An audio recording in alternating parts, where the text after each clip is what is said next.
How to gut a deer. Before you start rooting around in the belly of a buck, raise your victory flag by tying some fluorescent tape to nearby tree branches. This will mark your location so that if other hunters see the carcass moving but can't see you, they'll notice the orange marker and know the prize is being claimed. Want to know the fast and simple way to gut a deer? Follow these steps. Step 1. Keep it clean. If the deer is laying in muck, move it to a dry place. Keep yourself clean too. Good plastic gloves will help keep your hands from contaminating the meat and the stink from getting on your hands. That's your official heads up. There's a scent. Step 2. Roll the animal onto its back or side and try to position the head so it's placed higher than the rump. Gravity will help it bleed out cleanly. Step 3. Expose the belly and the crotch. If you're with a buddy, have them hold the legs back for you. Plan ahead. Do you want to turn the head into a mount? Make sure you don't damage the cape when cutting. Step 4. Get your knife out and make sure it's sharp. Do your cutting with the sharp edge of the blade facing up to prevent piercing the intestines or dragging hair into the stomach cavity. Step 5. Gloves on. Cut the belly open from the sternum to the crotch, or from the crotch to the sternum. Most hunters prefer to cut down towards the crotch with the direction of hair growth. This can make for a smoother cut. While making the cut, use your free hand to push down on the organs to prevent an accidental puncture. Don't be shy. Get in there. Step 6. Grab your buck by the balls or your doe by the udder. Cut around the entire crotch zone and then cut a line straight down from the crotch to the anus. Your goal here is to remove the whole package from the abdominal wall so that the only piece still attached to the carcass is the urethra. Step 7. Tug down on the urethra and carefully cut around it. You want to free it just above the anus, not sever it in the middle. Step 8. Cut the skin all around the anus. Put the blade in deep.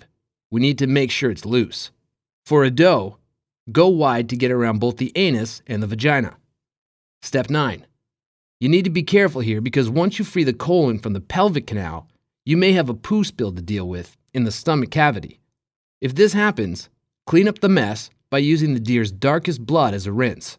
Don't use water because it'll just spread the contamination around and the moisture will damage the quality of the meat. You can prevent this problem by first clamping off the colon with a tightly tied string. Step 10. Reach into the chest. Find the diaphragm and cut it out. The diaphragm is a curtain of connecting tissue that separates the heart and lungs from the stomach cavity. Its removal opens the floodgates, so it's always the first to go. Step 11. Reach into the chest cavity, up to your elbow, and grab the windpipe with your free hand. With your other hand, carefully slip your knife up there and cut the windpipe free. Blind cutting is when accidents happen. Make sure all your fingers make the return trip. Step 12. With the windpipe cut free, you can pull out all of the hot stuff inside. Pull down on the windpipe with your free hand, and use your knife hand to cut any clinging organ tissue away from the backbone. Then sweep out the loose guts with your hands. Step 13.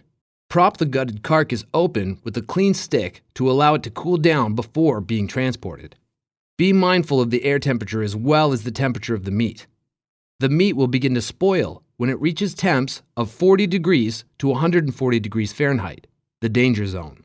And step 14. Make sure the leftover guts aren't in a location where someone's dog might find them and drag them home to play with. Check this out. Use your rope. If you're leaving the carcass or quarters in the hunting area to retrieve by ATV or at a later time, use your rope and a fairly high tree branch to raise the meat up off the ground. Fresh meat left on the ground won't cool properly because it can't receive proper air circulation.